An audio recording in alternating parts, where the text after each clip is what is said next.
Most freelancers get ghosted after discovery calls. I use a simple system to turn maybe conversations into paying AI clients. And in this video, I'm showing you exactly how to do it. If you want to land your first AI and automation client, I put together a free roadmap just for you. Click the link down in the description to grab it. And if you're here to build a $10,000 a month AI and automation business, click the subscribe button because that's what we do here. So the reason why most freelancers don't close is that they treat sales and discovery calls like a pitch, not a diagnosis. When you're on a call with a potential client, it's your job to uncover their most painful business problems, not shove your services down their throat. When I'm on a call with a business owner and I ask them why a particular problem is so painful for them, I follow that up with why several times. And this helps to get to the root of the issue. For example, I was once on a call with a guy who said that he wanted to increase his revenue so that he could hire more people and spend more time at home. And I asked him why that was important to him. He said because he wanted to be able to spend more time with his son. And again, I asked him why that was important to him. Then the business owner, a grown man, said that he didn't want his son to miss out on getting to know his dad, him, because he feels so much regret about the relationship he had with his father now that he's passed away.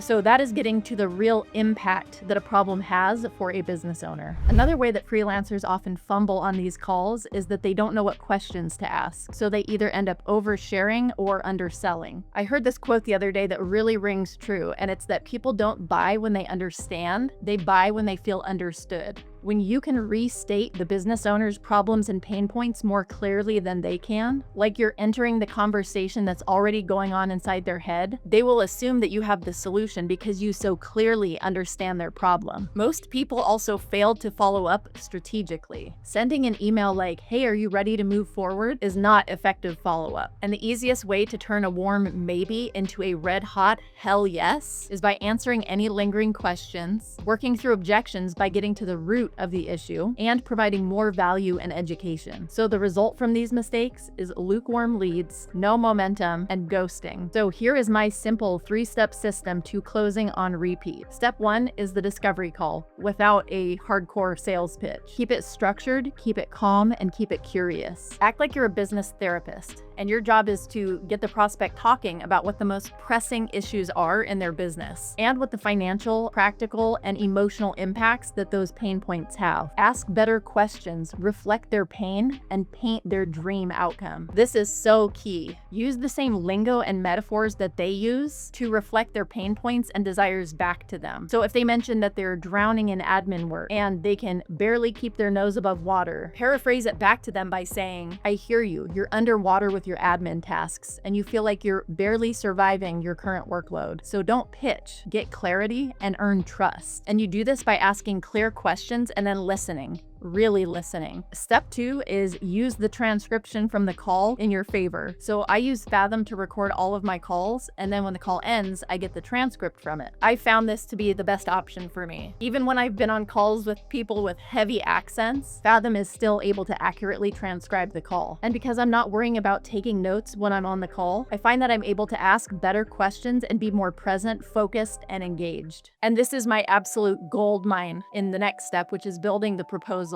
So it captures their words, not just my remembering their words, which I then reflect back in the proposal. So just like you want to reflect the business owner's words back to them during the call, you want to do the exact same thing in the proposal. And this is where you can literally spell it out in black and white, the pains that the business owner is going through and how your solutions will solve those pains. Step 3, I simply feed the transcript from the call into my Custom GPT, which is my proposal creator. Within 30 seconds, it spits out a full-fledged proposal that is ready to send, and then I send it to the potential client within an hour. The vast majority of the proposal is restating the problems and pain points, and you really want to hammer this stuff home before you pitch the solution. Alex Hormozy says that you want to sell the steak to someone when they're at their hungriest, and spelling out these pain points is how you make them starving. Right after I spell out those problems and pain points, I spell out the solution, including the scope, meaning what systems I will actually build, and the timeline, which is how long I anticipate the project project taking. And only after guiding the business owner through the pain and the solution do I present the price. If I restate to the business owner in the problem section that lost leads are costing him $10,000 a month and my solution is $6,000 and it will be done in 3 weeks, it makes it a no-brainer for them to invest that money in that solution. My proposals also include the transformation that they can expect and what the next steps are, whether they're ready to make the first payment or if they want to book a follow-up call for any additional questions that they have. And when I send the proposal, I also send a 3 to 5 minute Loom video that shows a skeleton of how the solution will look. So for example, if I'm building something in N8N, I will just walk through all of the nodes in N8N and describe how the workflow is going to work to get them from A to Z. And this really helps to get them across the finish line because they can already start to visualize the system in action and the impact that it's going to make in their business. The first few proposals I sent, it took me a good 1.5 to 2 hours to write them and then send them. Now I hit send within an hour and just keep that momentum going. And to be totally transparent, oftentimes clients do have follow-up questions and they do end up booking a follow-up call, which is totally fine. And I normalize this by including a booking link in the proposal so that they don't feel all this pressure to either buy or not buy. So it doesn't feel like a hard close and the door stays open so that we can continue the conversation. I've also had clients before who have come back and asked for changes, either to add or remove different services, and then I just adjust the proposal and resend it. But I rarely have to push through objections with potential clients. This system makes it so clear what the benefits are if the business owner works with me that they're generally ready to take action. And if you use this structured system, I am confident that it can work for you too. And this is how you scale with ease. You're not chasing clients, you're having aligned conversations. You're not stuck writing a new proposal from scratch every time. You're letting AI help you to do that heavy lifting. And you're not pushing, you're having a conversation and inviting. So this system takes the guesswork out of what questions to ask during the call and how to actually craft and send an effective proposal, which are two of the biggest areas where freelancers get stuck and lose prospective clients. If you want to land your first AI and automation client, I created a free roadmap for you. Just click the link down in the description to grab it. And if you want to build a $10,000 a month AI and automation business, and you want my help doing it, you can click the link down below and book a call. Be sure to subscribe on your way out. Thanks for watching, and I will see you in the next video.